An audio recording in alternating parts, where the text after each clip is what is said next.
رسوله الكريم أما بعد فأعوذ بالله من الشيطان الرجيم بسم الله الرحمن الرحيم يا أيها الذين اتقوا ربكم إن زلزلة الساعة شيء عظيم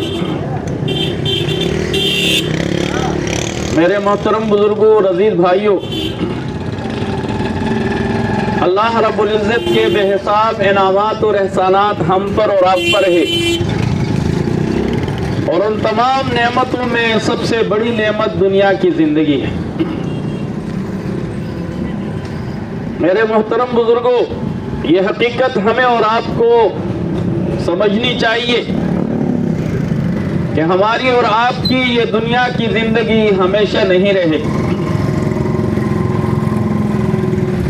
قرآن کریم میں اللہ رب العزت نے ارشاد فرمایا کل نفس ذائقۃ الموت، ہر نفس کو ایک نہ ایک دن موت کا مزہ چکھنا ہے۔ وَإِنَّمَا تُوَفَّوْنَ أُجُورَكُمْ يَوْمَ الْقِيَامَةِ، پھر فرمایا یقیناً قیامت کے دن تمہیں پورا بدلہ دیا جائے گا۔ دنیا کی زندگی میں اگر نیکی کے راستے کو اختیار کیا ہوگا تو یقیناً وہاں پر جو ہے آسودگی، آرام، سکون ہوگا، اور اگر گمراہی کے راستے کو اپنایا ہوگا تو جہنم کی آگ میں جلائے جاؤ۔ میرے محترم بزرگوں، الحمدللہ ہم اپنے آپ کو مسلمان کہتے ہیں، کلمہ پڑھتے ہیں، لیکن اس کلمے کا تقاضا یہ ہے کہ اس رب کی بندگی ہم خالص کر لیں۔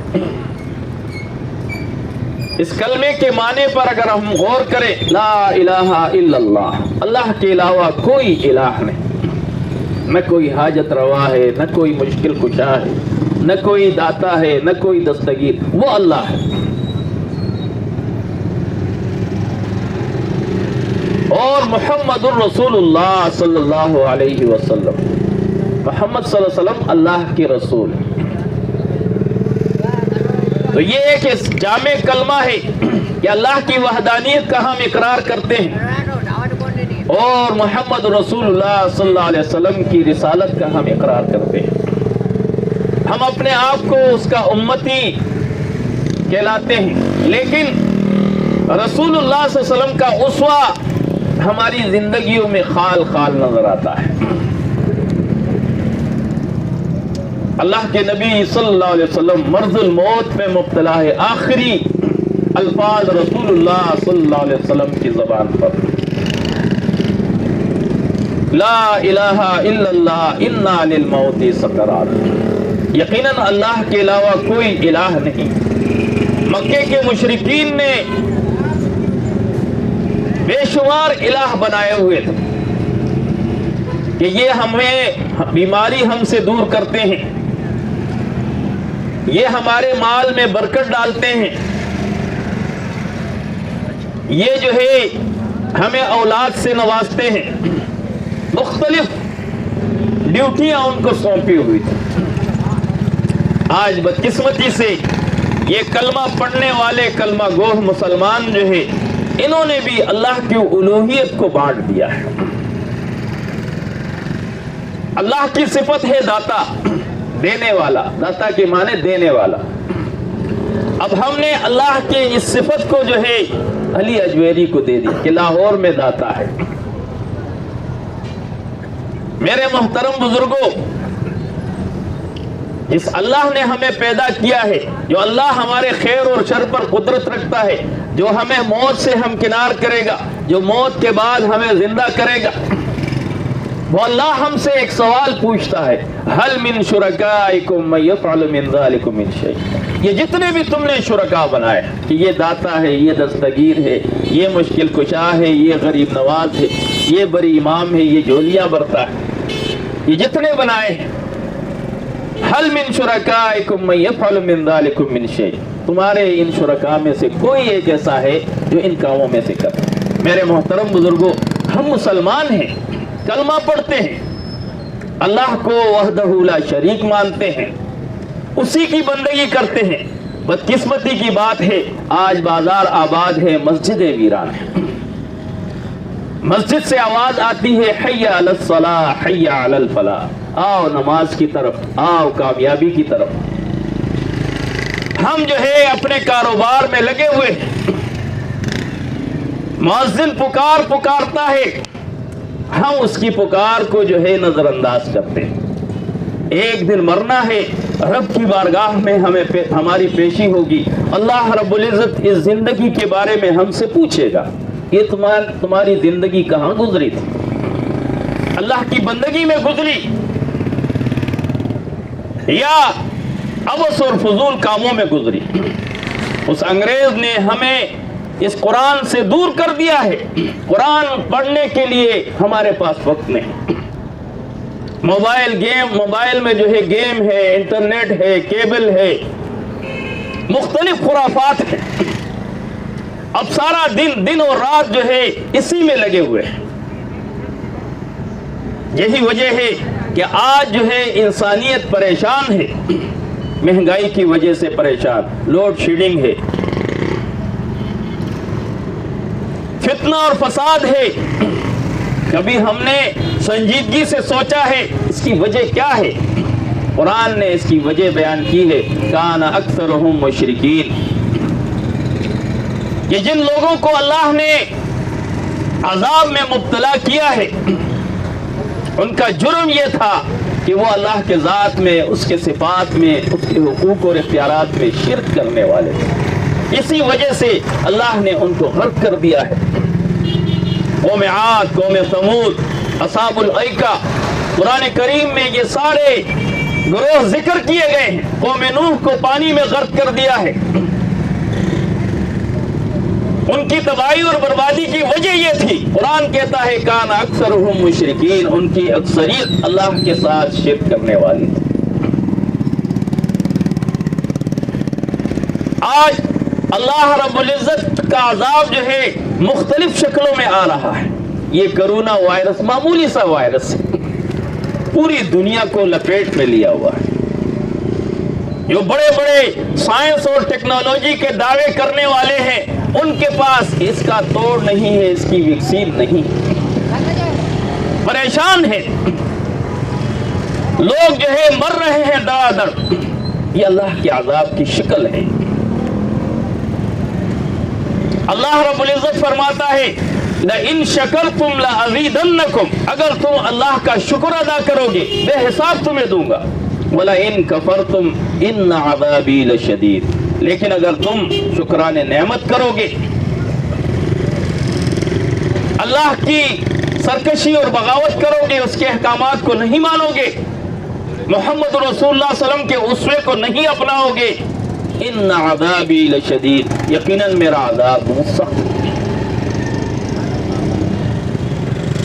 جو ہم سے پہلے قومیں گزری ہیں، بڑے ڈیل ڈول والے، بڑے قد و قامت والے، طاقت اور قوت والے، لیکن جب اللہ کا عذاب ان پر آیا ہے، قرآن ان کا نقشہ بیان کرتا ہے، وہی حاویۃ علی عروشہا، اپنے صحنوں میں اوندے پڑے ہوئے تھے، کھجور کے کھوکھلے تنوں کی طرح، یہ لمبے تڑنگے،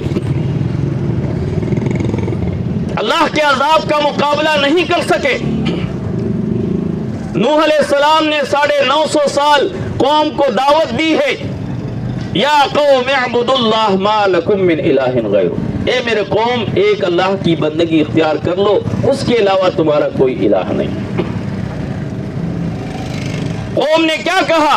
سورہ نوح میں اللہ رب العزت نے ان کا وہ جواب ذکر کیا ہے، وَلَا تَذَرُنَّ آلِهَتَكُمْ وَلَا تَذَرُنَّ وَدًّا وَلَا سُوَاعًا وَلَا يَعُوثَ وَيَعُوقَ وَنَسْرًا، خبردار ود، سوا، یعوث، یعوق اور نصر کو نہ چھوڑنا.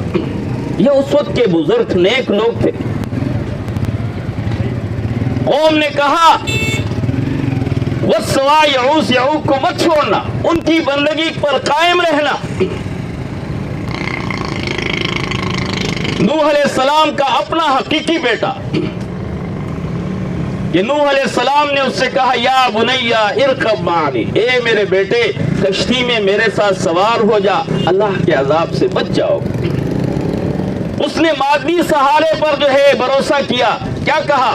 سآوی الی جبل یعصمنی من الماء. اس اونچے پہاڑ پر میں چڑھ جاؤں گا, وہاں پر جو ہے یہ پانی, یہ طوفان نہیں پہنچے. نوح علیہ السلام نے کہا لا عاصمکم اليوم, آج کوئی چیز اس کو روکنے والی نہیں ہے. وحال بینہم الموج وکان من المغرقین. ایک موج جو ہے ان کے درمیان حائل ہوا اور نوح علیہ السلام کا بیٹا, حقیقی بیٹا, ان کے آنکھوں کے سامنے پانی میں غرق. میرے محترم بزرگوں, کوئی کسی کو نہیں بچا سکتا. نوح علیہ السلام نے اپنے بیٹے کو نہیں بچایا. تو میرے محترم بزرگوں, ضرورت اس بات کی ہے کہ ہم اپنے مقصد زندگی کو پہچانیں. کس مقصد کے لیے اللہ نے ہمیں پیدا کیا ہے؟ یہ ویڈیو گیم کھیلنے کے لیے, کیرم کھیلنے کے لیے, مرغے لڑانے کے لیے, بٹیرے لڑانے کے لیے, کتے لڑانے کے لیے, اس کے لیے اللہ نے ہمیں پیدا کیا ہے. آج اتنا وقت ہمارے پاس ہے, ہم جو ہے ان کاموں میں لگے ہوئے ہیں. میرے محترم بزرگوں, وہ وقت قریب ہے کہ ملک الموت آئے گا اور اس جسم سے جو ہے یہ روح قبض کر لے گا. پھر مہلت نہیں ملے گی. قرآن کہتا ہے یہ انسان آرزو اور تمنا کرے گا رب ارجعون, اے میرے رب مجھے دنیا میں واپس لوٹا دے, ایک موقع مجھے دے دے. لعلی اعمل صالحا, میں نے ایک صالح اعمال اختیار کیا. اللہ رب العزت فرمائے گا کلا, ہرگز نہیں. بڑی لمبی زندگی تو میری, 60 سال, 100 سال, 70 سال زندگی تو میری. بتانے والوں نے تمہیں بتایا, سمجھانے والوں نے تمہیں سمجھایا, تمہاری سمجھ میں بات نہیں آئی. تو میرے محترم بزرگوں, ضرورت اس بات کی ہے مقصد زندگی کو ہم پہچانے. کس مقصد کے لیے اللہ نے ہمیں پیدا کیا ہے؟ وہ مقصد یہ ہے ہم اللہ کی بندگی کریں. وما خلقت الجن والانس الا لیعبدون. اللہ نے جن اور انس کو کسی اور مقصد کے لیے نہیں پیدا کیا سوائے اس کے کہ اس کی بندگی کریں. اور بندگی کا بہترین طریقہ نماز ہے.